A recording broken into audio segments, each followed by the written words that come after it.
No, but that sounded like a picture, right? No? Okay, no, it just clicked, I guess, but yeah, it seems to be a video. Well, anyway, I felt like that wasn't a very good lecture anyway, so now I'm going to start doing a good job. So. I'll just review it. Yeah. So, okay, so let's say that I'm driving with some kind of fixed magnitude of force, but I'm varying the frequency. So let's say larger amplitude here. So relatively low frequency, and then let's say a somewhat higher frequency.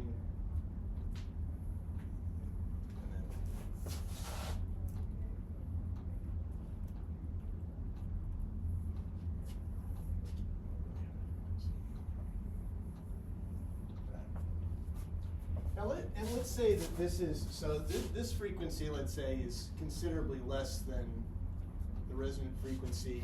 Let's say this frequency is about at the resonant frequency. I'm already using the term resonant frequency. What I mean by omega naught so far is just that's the natural frequency of the oscillator. And let's say this is above the natural frequency of the oscillator. If you look at this function, it's largest. It becomes largest when omega is equal to omega naught. Then this term is 0. And in fact, if the damping is very, very small, if this term is small, when omega is equal to omega naught, this becomes very, very large, right? And so this is the phenomenon of resonance, that if the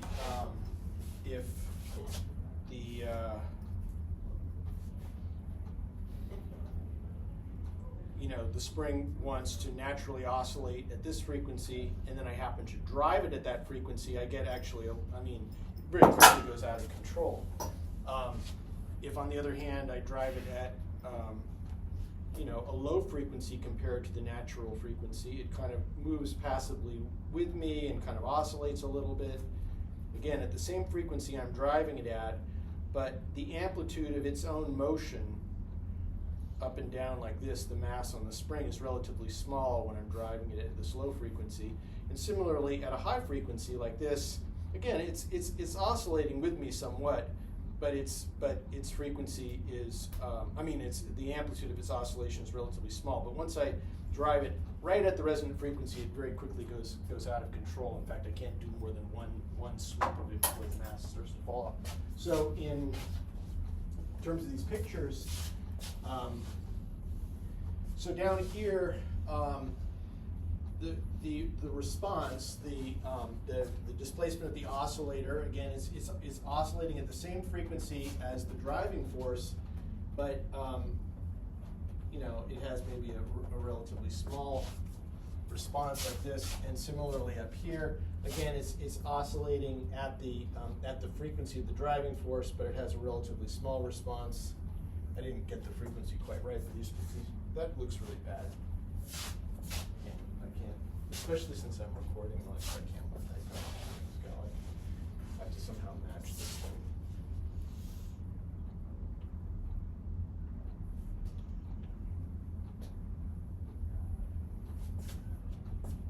That's not even very good either, but okay, you get what I'm saying. But when I'm at the resonant frequency, again, the oscillation of the mass, same frequency as the driving frequency, but the response is huge, like this. And you should go below as much as it is, in fact, a harmonic oscillation. Okay.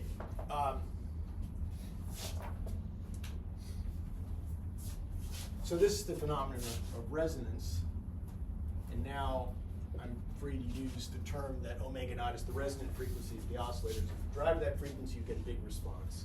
It won't be infinite because this gamma is finite. As gamma goes to 0, as the damping becomes very, very small, then the response becomes infinite, becomes unbounded. Okay, so that's the magnitude of the response. Now I'll start looking at the phase, this theta of omega.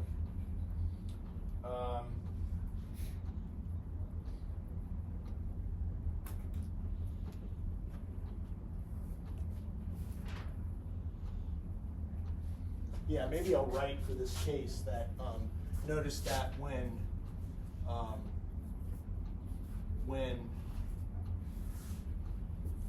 omega is exactly equal to the resonant frequency, then chi of omega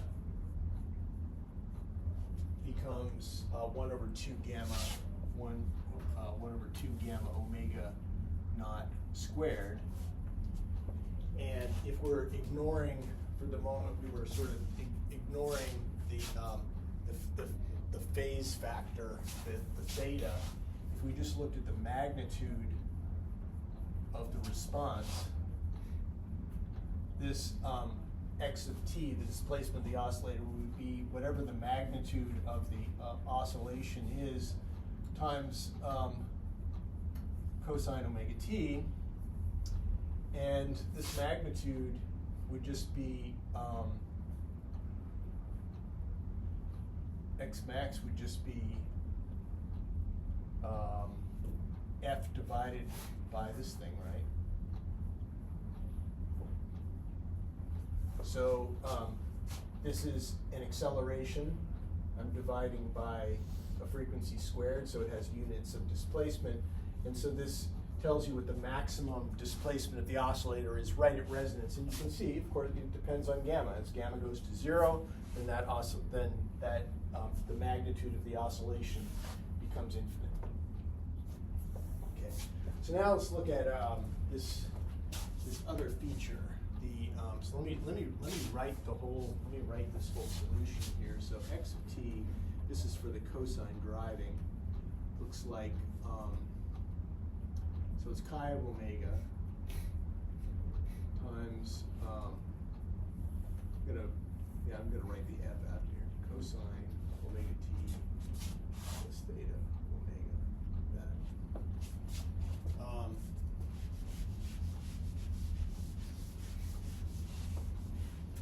So we're going to look at this equation now, right?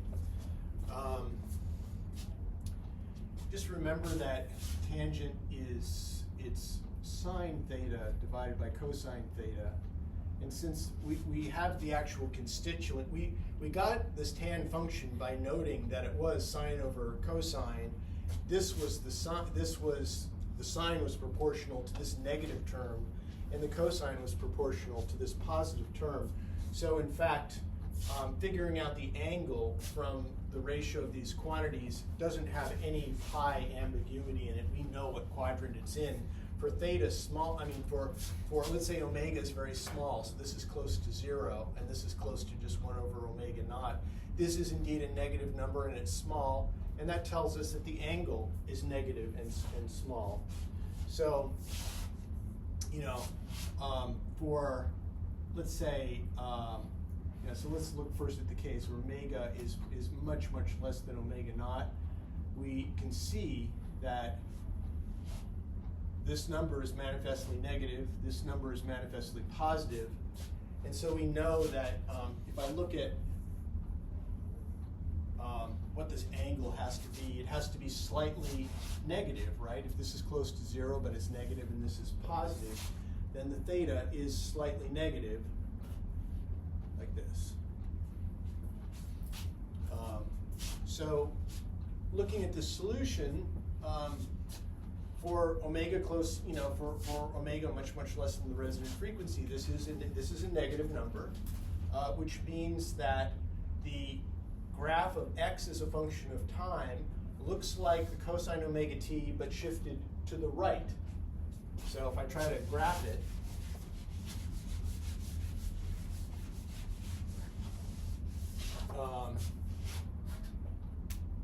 so I'm going to put f, and I'm going to put f of t.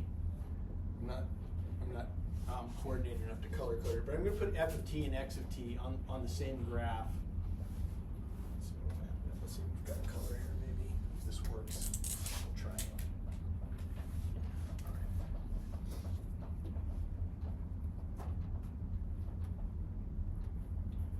Now remember, these two things have different units, but we're just comparing, well, their phases. Do you have a question? Or? Yeah, I have a question. Yeah. For chi, why is it 1 over, why is it squared? Oh, time squared here? No, it's 1 over 2 gamma omega naught squared. Why is it squared? Oh my God, you're right. Okay. Yeah, yeah. So I'll repeat what I said before that. This is an acceleration divided by frequency squared, which has units of displacement. Yeah, thank you. Could you say that one more time? Oh yeah, that I was making the point that The units part. Oh, the units part that this is the force divided by the mass. Remember, the little f is force divided by mass. So it has units of acceleration. So the units of acceleration divided by units of frequency squared, 1 over time squared, because this is also, gamma also has units of 1 over time, omega naught has units of 1 over time. So this is, let me just write it. So this has the units of acceleration, which has the units of length divided by time squared. This has the units of acceleration divided by inverse time squared, right? So, Equals displacement. yeah, so it works. This is indeed displacement in meters. Thanks for. So now this lecture is flawed, so I have to. I'm not going to do it all over again. I make those kind of mistakes all the time. All right. So let me start with graphing f of t. Let's say f of t is a cosine function, and this is t equals, this is t. T equals 0 here, cosine function. Just like that. So under this condition that, so let's say that we're looking at, omega much less than omega naught, so that this phase angle is negative, but it's small, so it's kind of like this. That means that, right back here, so theta of omega is less than 0 and it's small. So that means that the x of t displacement just looks like this function but shifted to the right. This is negative, so it's shifted to the right, so that looks like, something like that. I don't mean to make it seem, these have completely different units, right? But I'm just drawing them in the same graph so you can compare their phases. And as you get closer and closer to the resonance frequency, increasing omega, it's not surprising that this phase angle increases in magnitude. It becomes more and more negative like this. Well, you can see that at when omega is actually equal to omega naught, the bottom, the cosine part, becomes 0, and this thing the whole thing on the right hand side becomes infinite. If you let me remind you what the tangent graph looks like.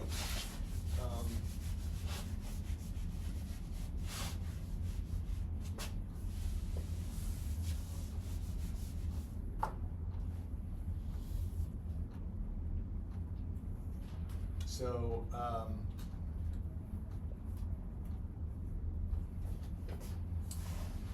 let's see. Maybe I was thinking of plotting it for negative. No, I think I'm okay. I'm just going to plot it for positive angles. So at so at pi over 2.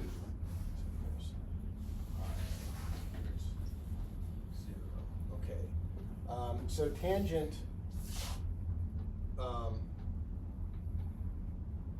does kind of this, right?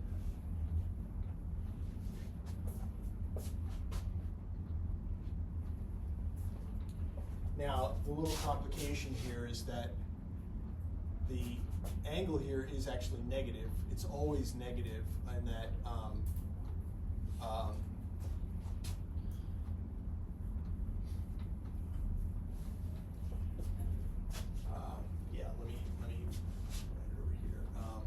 so you can see that it's negative for small omega, let's now look at it for a very large omega. The bottom becomes negative, and the top is always negative. So you're always in either the fourth quadrant or the third quadrant, right? You know, in this, you know, like over here, the sine is less than 0, but the cosine is greater than 0. Over here, the sine is less than 0, and the cosine are less. Both of them are less than 0. So, according to this equation, and just remembering that it was derived, that we wrote this down as a tan function, identifying this as this proportional to sine and this proportional to cosine, tells us, you know, explicitly that the angle is down here. They're negative angles. So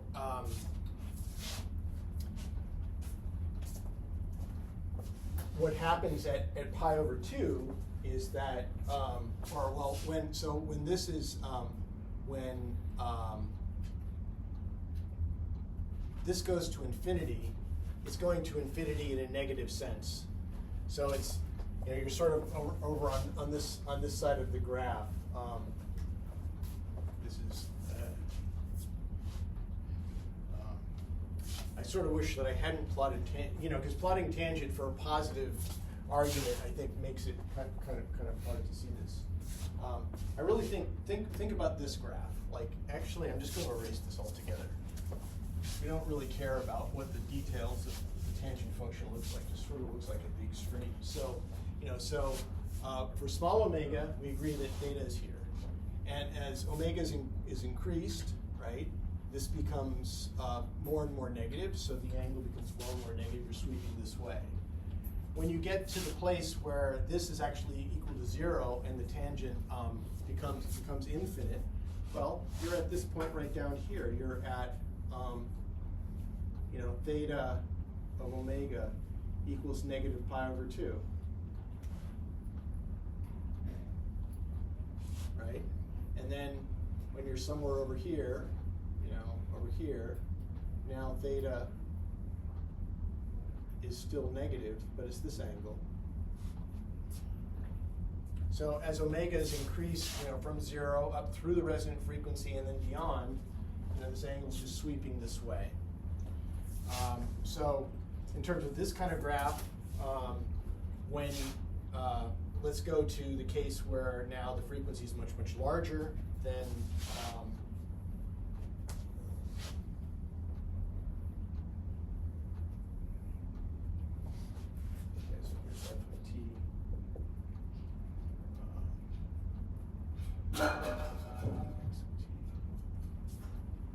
So when the frequency is much, much larger than the resonant frequency, you're now getting over here close to a little bit less than negative pi. This angle over here is a little bit,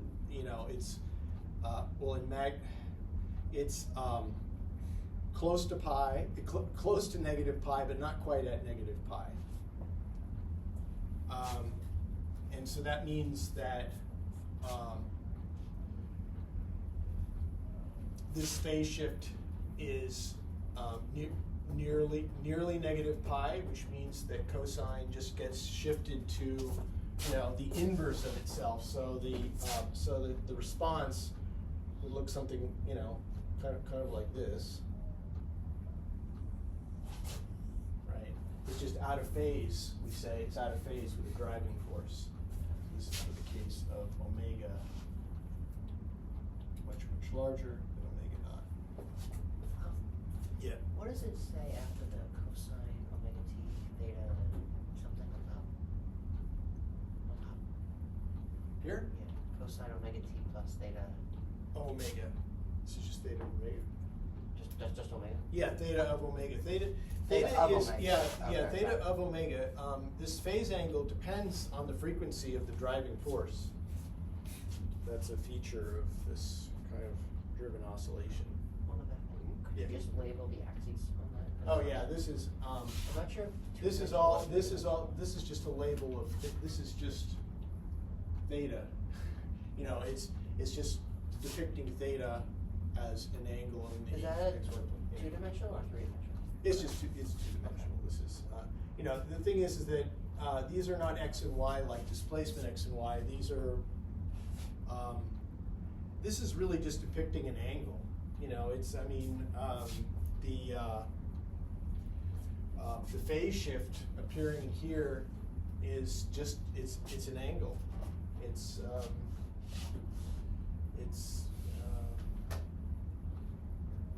It's not the angle of something. It's, you know, it's not a physical angle. It's an abstract thing. It's, you know, how much the function got shifted in angular space.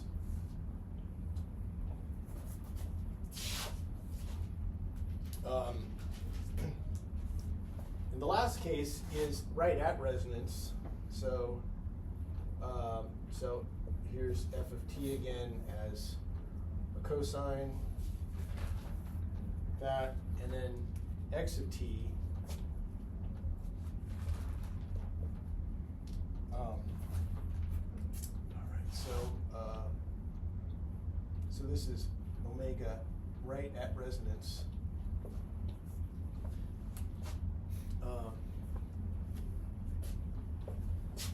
So x of t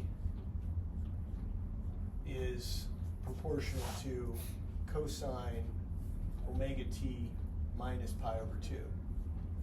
So it's the cosine function shifted to the right by pi over 2, which becomes the sine function.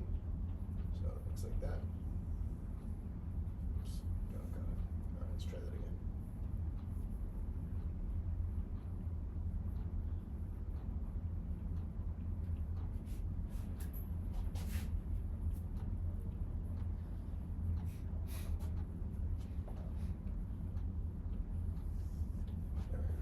One other question. What is LO? Just a second. So,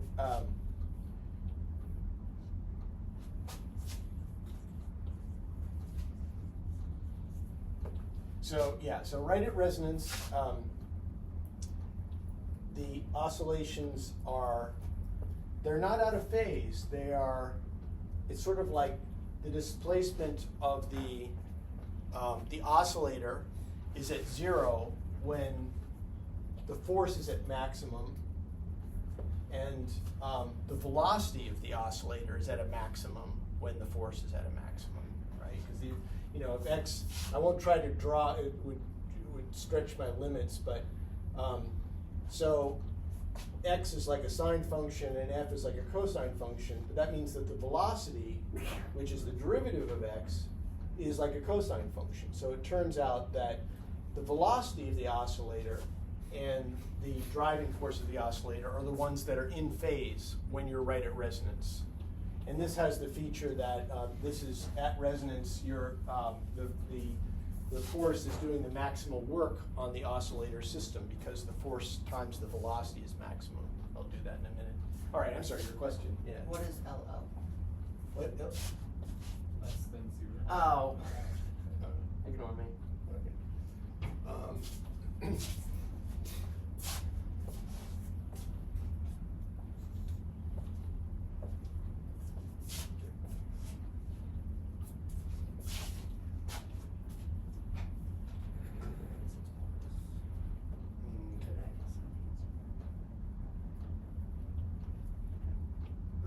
Okay, so yeah, let me talk a little bit about the power now. Can I erase this now, or okay? I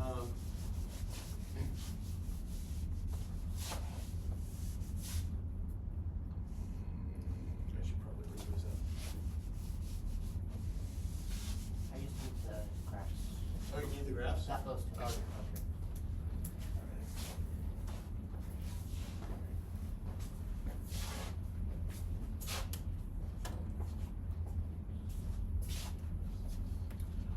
You know, actually, let me say something more about this business of the phase shifts. This is actually something. This is what I was thinking about at the beginning, but and I probably should say that. Notice that. Let me throw these back in.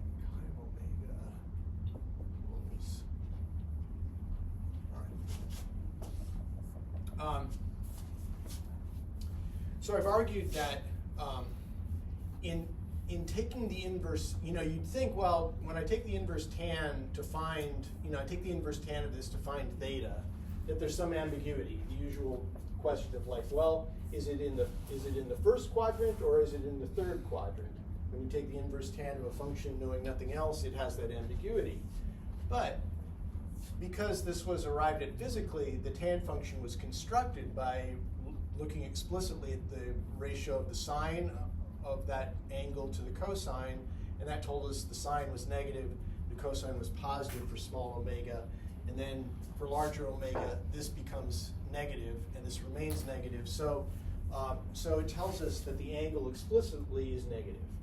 That makes sense physically in the sense that the response to the driving force is shifted. We're shifting the driving force function to the right. We're shifting it later in time in a sense, and it makes sense in terms of the original differential equation because there was friction. There was sort of an arrow of time. The equation of motion is not reversible. You know, there was friction. So if you watched a movie of it, you could tell which way time was flowing, right? And in that way, that the response is shifted to the right is a consequence of that. You would never have a positive phase shift where somehow the force is influencing the displacement at an earlier time. Here, in a sense, the force is influencing the displacement at a later time. We'll see that feature in subsequent kind of solution to the in Brownian motion and oscillator equations later. So the negative phase shift is actually it's a feature of causality that the force is creating, the disturbance is creating a reaction in the oscillator at a later time. Okay, so power. So going back to physics 11, power this is one-dimensional motion, so I'm not going to put any vectors here. Power is force times velocity. This is the rate, if a force is acting on a body, the rate that the force is doing work on the body is the force times the velocity of the body. So we can apply all this to this problem. The power now is going to be the rate that the force is doing work is going to be itself a function of time because the force is a function of time and the response of the oscillator, since it's oscillating, is a function of time. So this is f of t, right? This is capital F, so this is real force in newtons. And then the velocity is a function of time, which we're going to have to get from the solution from this solution right here. So the velocity is dx dt, and that's going to be chi of omega times f times negative sine omega t plus theta, and then times omega. Right. So the power then, as a function of time, is I'm going to rewrite the little f. Remember that big F is little f divided by mass. I think I would like to write everything in terms of kind of the physical, since this is power and it's more physical, I would like to write it in terms of big F. So little f is big F times, sorry, I have this mixed up here. F, little f is big F divided by m. Right. So this becomes negative omega from here, chi of omega, and then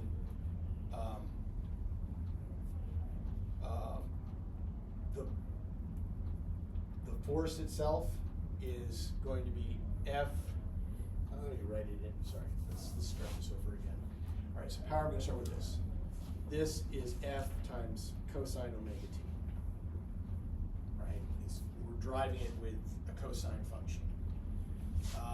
Then the response to the oscillator, the velocity, is this thing here. So this is negative omega times chi of omega, and then times f, which is big F divided by m, and then sine omega t plus theta.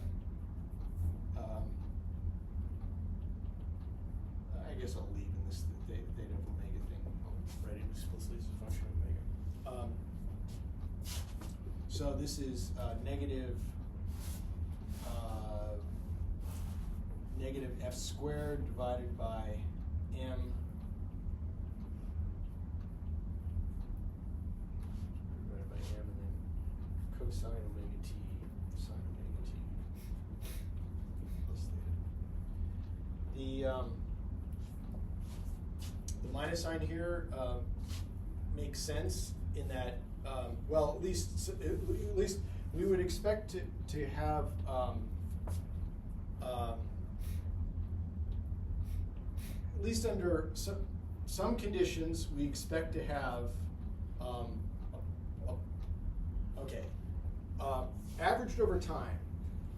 We know that the power should be positive, and that in the end, like if we look over a long period of time, the driving force is doing some work on the oscillator, and that's being dissipated through friction as heat. So you're doing work on the oscillator, and it's being dissipated. So in the end, we do expect that the work done by the force is positive.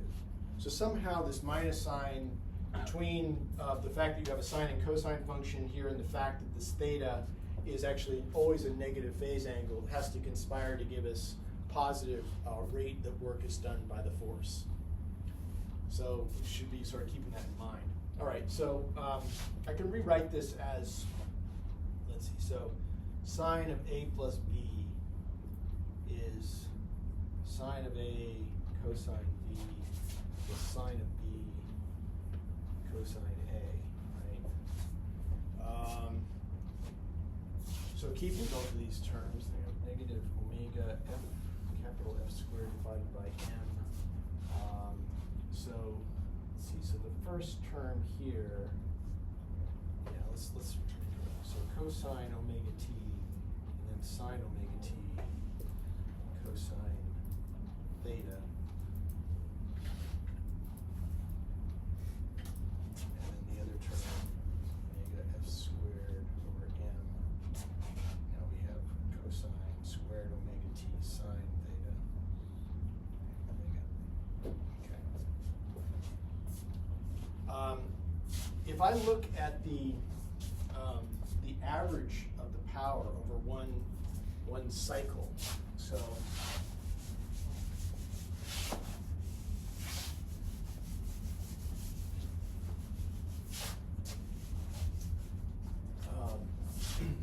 so by these brackets, I mean average of power over one cycle, which is a time, well, 2 pi divided by omega. This thing's oscillating at omega.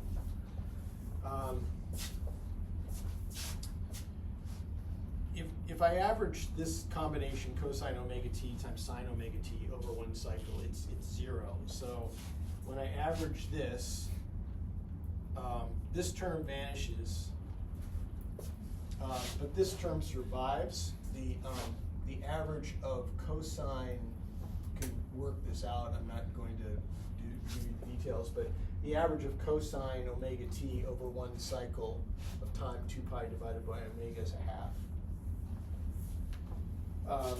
So it turns out that the average power over one cycle is a half times these factors. So what do we have? A half times,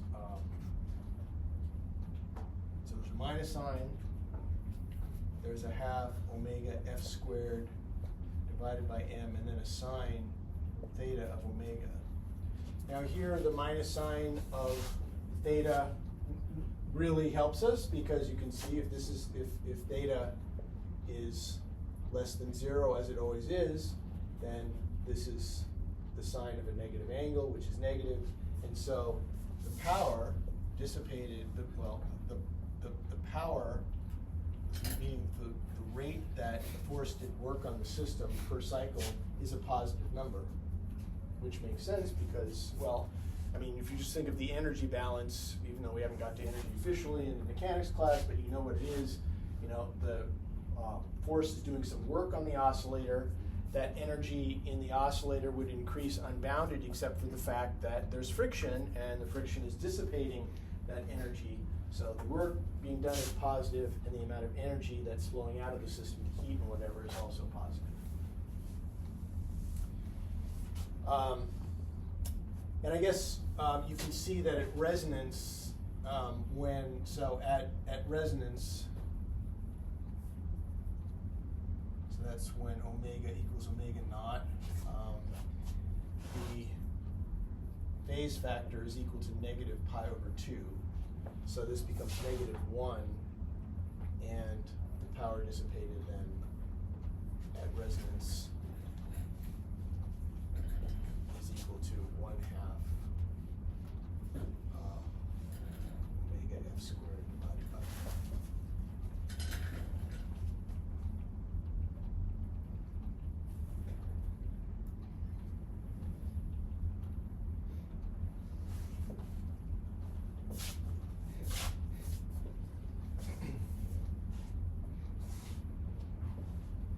I guess it would be a good idea to check the dimensions of this. Let's see, so we had an F. I feel like we lost. I think you lost. We lost an omega. Yeah, we lost the omega. We lost the chi of omega. That has. There would be a 1 over. Yeah. There's a chi of omega everywhere here. Chi of omega. And chi of omega. Chi of omega. So you see, why didn't the camera quit? Like, you know, I think I choke in the presence of a camera. I mean, I really felt like the lecture where it quit before. That was a good. This is like I'm making mistakes left and right. I'm bumbling on things. Maybe don't record none. What? Maybe don't record none. Yeah. All right, I can erase it. It's like I'm going to. I'm as vain as the next professor. All right. So anyway, yeah, we're missing a chi of omega here, and there's a chi of omega then here.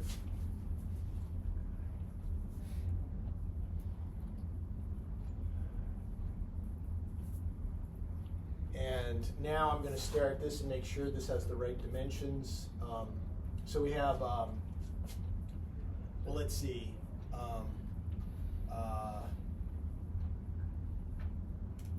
So looking at just the dimensions of this is a force times whatever the dimensions, so dimensions of force times dimensions of chi times a force times omega divided by a mass.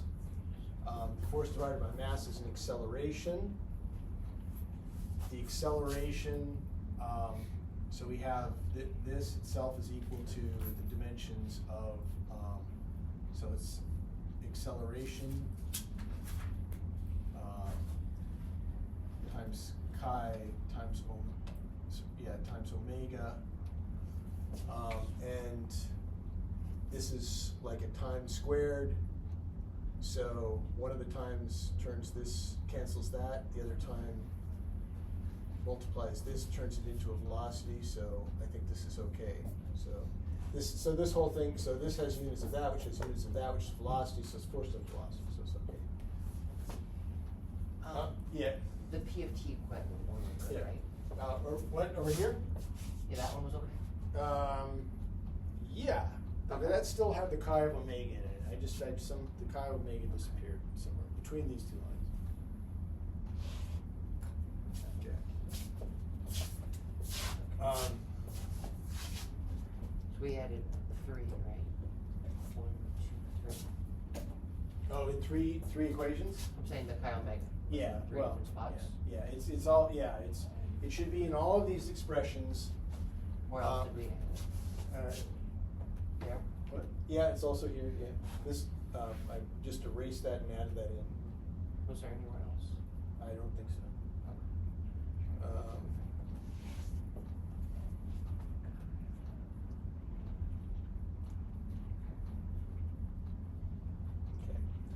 Okay. So maybe it's worthwhile Okay, this is incorrect. This has to be fixed with the chi. All right, that's okay. That's still okay. The the rate that work is done at resonance is going to be chi evaluated at resonance, using the fact that this is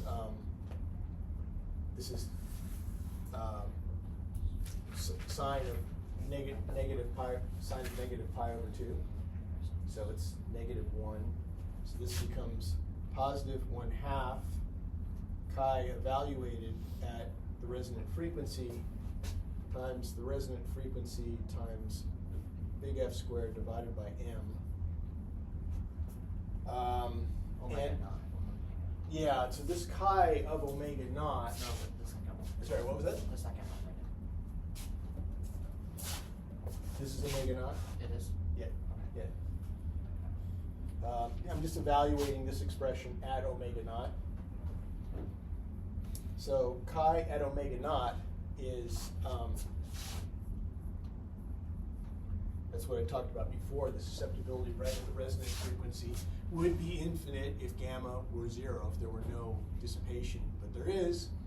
And so it is 1 over, this is 0, and it becomes 1 over the square root of 2 gamma omega squared, which is 2 gamma omega, but omega is omega naught. So this is 1 over 2 gamma omega naught. And then putting that all together, you get sort of an interesting expression. I'm sort of surprised that the, let's see. So this is 1/4. The omega, is that right? The omegas cancel out. Omega naughts cancel out. That's the right units. 1/4 gamma F squared divided by M. Gamma's in the numerator? Yeah. No, I'm sorry, it's not. It's sorry. Gamma, yeah.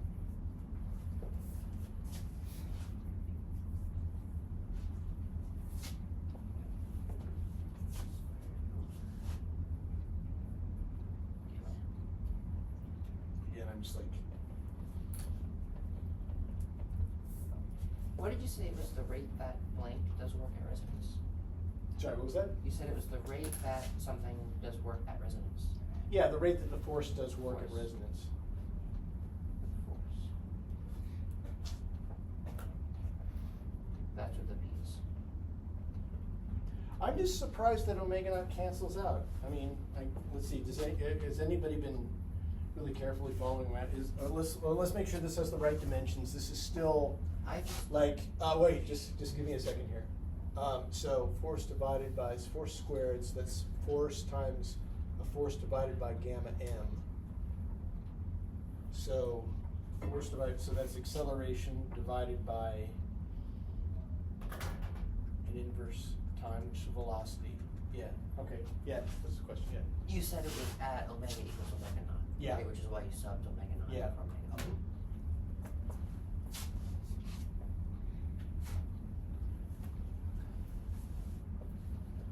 Sorry, I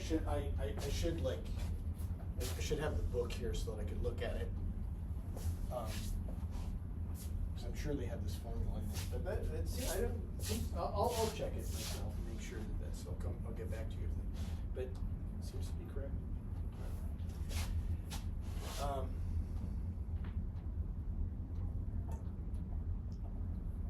Okay, so the example that I wanted to do of driven forced oscillator is actually comes from in a way electromagnetism and optics.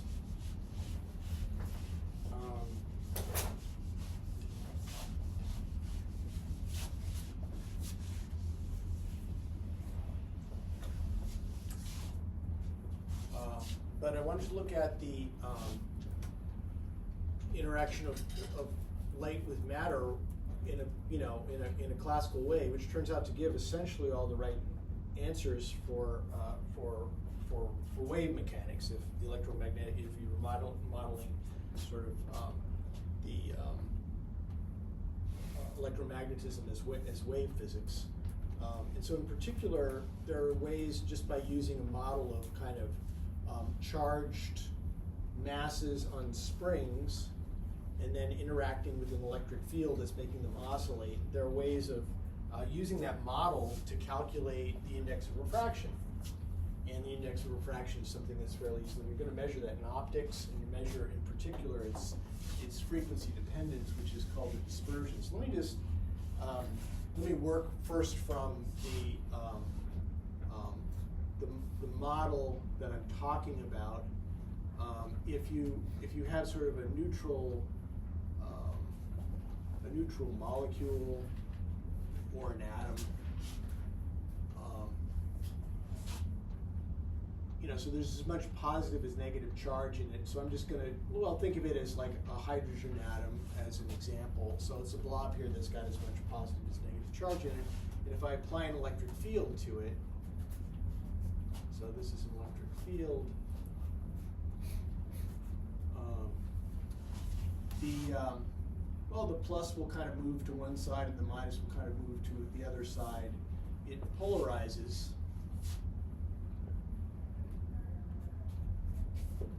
And so, if we really do think of this as like a hydrogen atom, the top up here would be like the nucleus would be kind of pushed up and the electron would sort of be pulled down. There'd be some spatial imbalance between them, and this is what's called a dipole. And the size of the dipole moment, as it's called, so a dipole moment, which is given it's given small p, which there are a lot of p's around, but we'll just try to work with the dipole moment in magnitude is given by the magnitude of the charge times the separation between the charge. So if the plus got moved up by x over 2 and the minus got moved down by x over 2, dipole moment is this product. And so the reason we can use all the machinery, this classical mechanics and oscillations to study this problem is that if we now make the electric field oscillate in time, then this dipole moment is going to oscillate because, when the electric field is pointing up, then the plus and minus get stretched this way. When it's pointing down, they get stretched the other way. So we're making a dipole that oscillates because this displacement between the plus and minus charges are oscillating. Yeah, that's oscillating. And the exact details of how you turn the relationship between the electric field and the resulting dipole moment you get and the time dependence of that into an index of refraction is kind of, I'll say something about it, but probably more details will be in your optics class and lab. But I thought it's a good kind of combination of topics. Let's just be. So let me first say that what we're after is this index of refraction, which probably already it's probably already introduced in your optics class, right? If nothing else, it controls the ratio of the phase velocity of the electromagnetic radiation to the speed of light in the vacuum. So this is speed of light in vacuum. And this capital N, which is a function of the frequency that you're driving the matter through the electric field. You have your electromagnetic wave, some kind of oscillating electric field, and so it's driving the matter, making it polarize and the polarization flip and so forth. And the frequency turns out to be important in setting this ratio between the speed that the electromagnetic wave travels through the medium compared to the speed of light in a vacuum. So, we'll say under most circumstances, the phase velocity of light is slower in matter. In other words, this n is larger than 1, and the phase velocity of electromagnetic wave, let's say moving through glass or water rather than vacuum, is smaller by a factor of 30, 40% or whatever. So this is one way it appears. It also, of course, appears in Snell's law. You know, if you have two media, you know, one with index of refraction Ni and one with N, call it Nr for refracted. So if this is the angle that the light comes in, if this Nr is bigger than Ni, it gets the refracted ray gets bent like this, and theta r is smaller than theta I. So that's another place where the index of refraction comes into play. It's in Snell's law. Nr sine theta r. Okay. So that's like rolling review of index of refraction, and I'm claiming that we can more or less calculate this from the simple model of, you know, classical model of, you know, charges on a spring in effect oscillating in response to an electric field. So let me, I'm gonna, because we keep using this, so I'm gonna leave that up. So I'm gonna draw a slightly more elaborate picture. Well, not much more, but the early, you know, there's an interesting scientific story in that there was the so-called plum pudding model of the atom. You know that like, and let's see what I'm doing because I can at least give you I can give you a slight bit of the history. So people knew that there were positive and negative charges, and they kind of pictured the negative charges. They didn't really know exactly. The electron was discovered in 1904 or something like that. But they sort of assumed that the atom was like a bunch of like sort of a smear of like positive charge, which was I guess that's the pudding, and then the plums are the negative charges, right? So the so it was it was like you had a blob that was, you know, sort of uniformly positively charged like this, and then you had people knew that it was a particle of some sort, as I said, by 1904, but some kind of, actually, let's think of what a hydrogen atom would look like, okay? So it's got like one of these negative electric charges, and then the positive charge sort of smeared over this whole pudding blob. And you can imagine the pudding blob to be elastic in some way. And so when you apply an electric field to it, when the electric field's up, the minus charge kind of goes to the bottom, and the plus charge blobs up to the top. And then when the electric field switches, they reverse positions.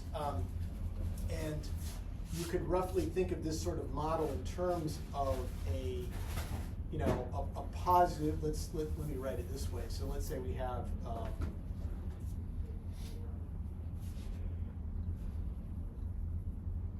A charge negative E and a charge positive E, and they're connected by a spring.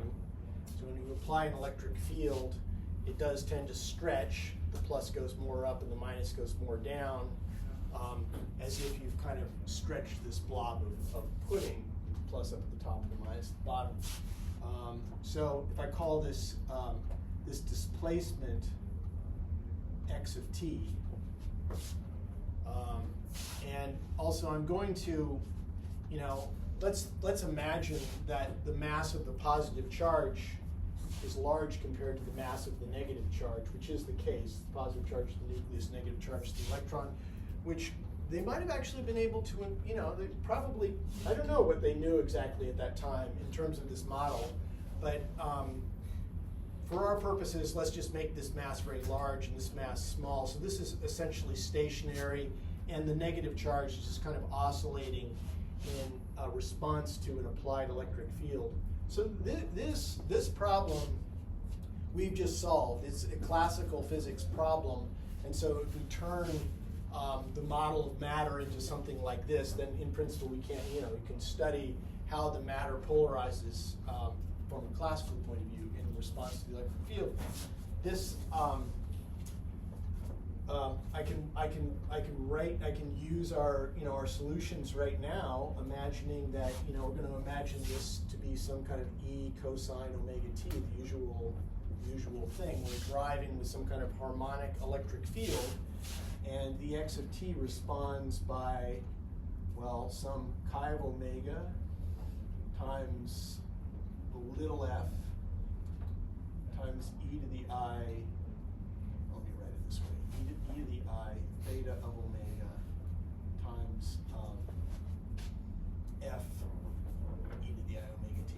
Oh yeah, so I think actually, I'm going to go back to this. I think we're going to so we're going to do this. We're going to imagine driving with a complex exponential rather than a real harmonic function. So that's what the solution looks like. The reason for doing this is that it makes handling this phase factor, which becomes terribly important in understanding the so-called anomalous dispersion. This phase factor is of critical importance, and it's easier to isolate it and understand it in this writing it with a complex exponential. So I can adapt this force to charge and electric field the usual way, physics 12.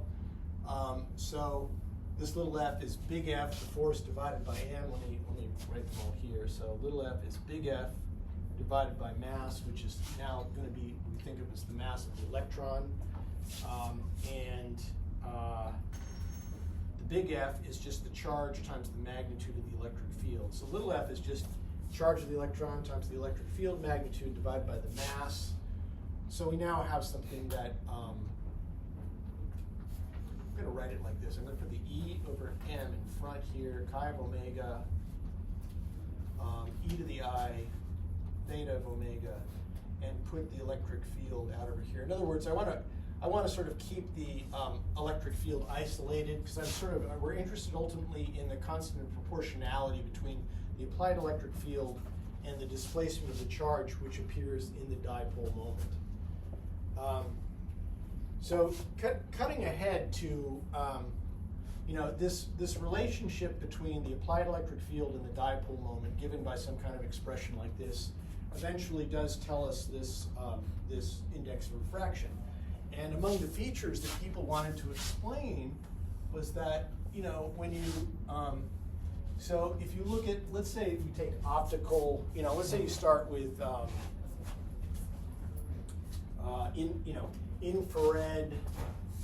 infrared light to visible light up to, let's say, UV, and you look at the index of refraction as a function of omega, and you're going to do this probably in optics lab. It has the following behavior. It starts so at DC, in effect, at very low frequencies, it is slightly larger than 1. And then it increases very dramatically as you get close to, I want dramatic, I want drama. So it does, it goes like that, close to this, in the ultraviolet somewhere. This is if you're looking at a typical transparent medium like, let's say you're looking at glass, or water. It sort of has this behavior. It increases precipitously as you get close to ultraviolet, which means that the speed of light is slower and slower at this medium as you as you get close to what turned out to be the absorption edge of the medium. Speed of light is slower and slower. In principle, could go to 0.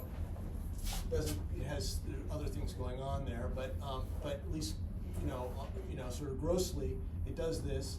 And then it does something very interesting. It peaks here, it turns over, and it drops like right at this, drops very quickly.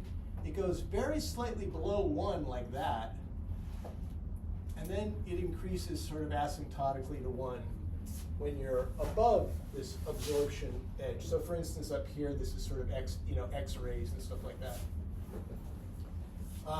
So this behavior was known since the early 1800s. I'm on camera, so I better remember the date. All I can say for sure is that it was known for, probably 50 years or so, this behavior. And this, in particular, this feature is called anomalous dispersion. That there's this very rapid overturn in the index of refraction at this point. And notice that when you go past this point, the medium becomes transparent again. It's transparent over here. It turns out that it absorbs right here, and then it becomes transparent again. But notice that the index of refraction is slightly less than 1, so the phase velocity of light is a little bit faster than the speed of light in a vacuum, which doesn't pose a problem for relativity, and that's covered in other classes you all are taking, but it's, because we're talking about phase velocity, information is carried in the group velocity. That has to be less than the speed of light, but the phase velocity becomes slightly less than 1, which has some very, very interesting features, including like, radio waves bounce off the ionosphere because the ionosphere has an index of refraction that's slightly less than the nominal vacuum that the radio waves are traveling in below the ionosphere, and that reflection comes about because of this feature. So the lesson in physics history that I always find so interesting was that I don't know whether the Jellium model came, I imagine the Jellium model coming around like around the turn of the century when the electron was discovered. But these features were known for a really long time before that. And so I imagine like the fact that you could explain, like if you had a model like this for the atom, the fact that you could explain this was a very striking confirmation of such a model for the atom. And so it was all kind of consistent. People knew about this. They were kind of fussing with how charges, they knew there were plus and minus charges, how they were bound together in solids. And then this model really, really explains this well. And then in 1909 or something, yeah, go ahead. Yeah, 1909, Rutherford discovered the nucleus. So discovered that this is totally wrong. Nucleus was like a point-like particle, and once you have that model, you can't make any of this work. So it was sort of like the classical model of the harmonic oscillator and charges on springs and so forth. Went really far to explain electromagnetic interaction with matter, but then was like suddenly dissolved because of the discovery of the nucleus, and then people were, I guess, kind of lost. I imagine that it would have been a real shock. People tried, if you have sort of orbital models where you have electrons orbiting a point like nucleus, some kind of, you might say, well, the orbital model is some kind of harmonic-like motion, but they couldn't actually reproduce this kind of physics with that sort of model. This is really the physics of an oscillator, and it was quite distinct. So once you had a central positive charge, there wasn't any way classically to bring this kind of stuff back and explain this, which was well established.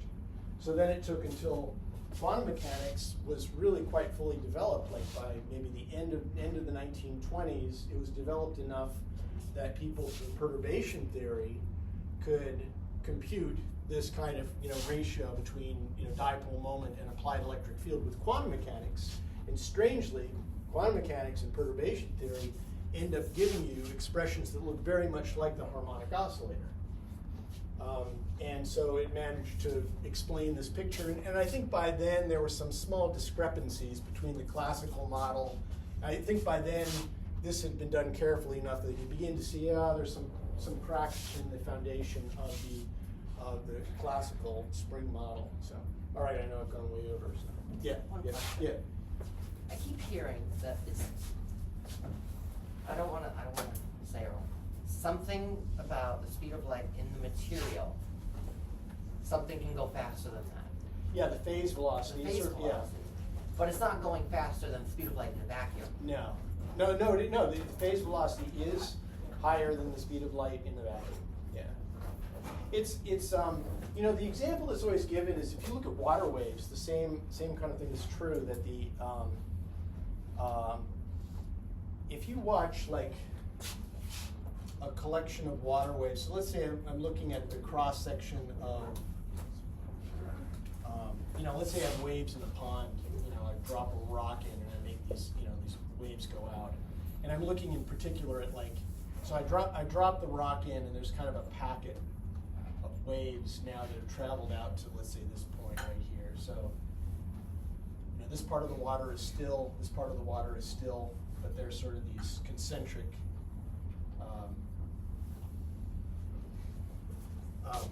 waves traveling outwards, right? What you notice is that there's sort of an envelope. So this is like a cross section of this. This is like looking at the side view of like across here, let's say, right? The side view of the water. What you notice is that these bumps would be moving through this region, sort of like these would be moving along at the so-called phase velocity, and this envelope of, their sort of the envelope of their heights is moving along at the group velocity, and phase velocity is greater than the group velocity in this case as well. That what you'd actually see is that these bumps would be sort of moving. This whole thing would be kind of moving along, but these bumps would be moving through it faster. They would just be moving in, getting big, getting small, and moving through it. Can you sort of picture that? Kind of. It's like, and if you look at in the internet, you see. Yeah. And so that's the situation of phase velocity faster than group velocity. Relativity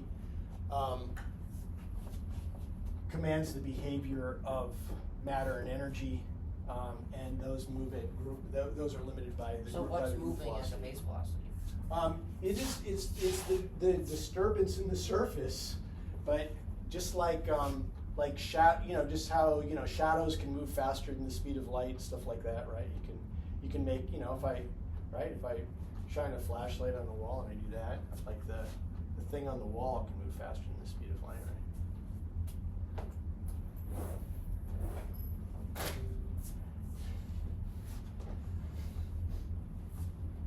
That's it? Yeah. I guess because if you block it, well, no, because even still, the light that, like when you block it, whatever light was left from that point, like here, when you block your hand, that light's got to go, and the time it takes to that to get there, that's. But it's all happened. So it's if you have light shining, or let's make a shadow. So I think shadows are easier, So like you make a shadow, and the edge of the shadow is there, and then I move this thing over. Okay. Yeah. No. So I'm saying if you could imagine a situation where you have your source here, and the edge of your thing that's making the shadow is here, and you're doing this, and so you're making the edge of a shadow move, let's say, on a very, very distant wall. If the wall is far enough away, the edge of the shadow can be made to move faster than the speed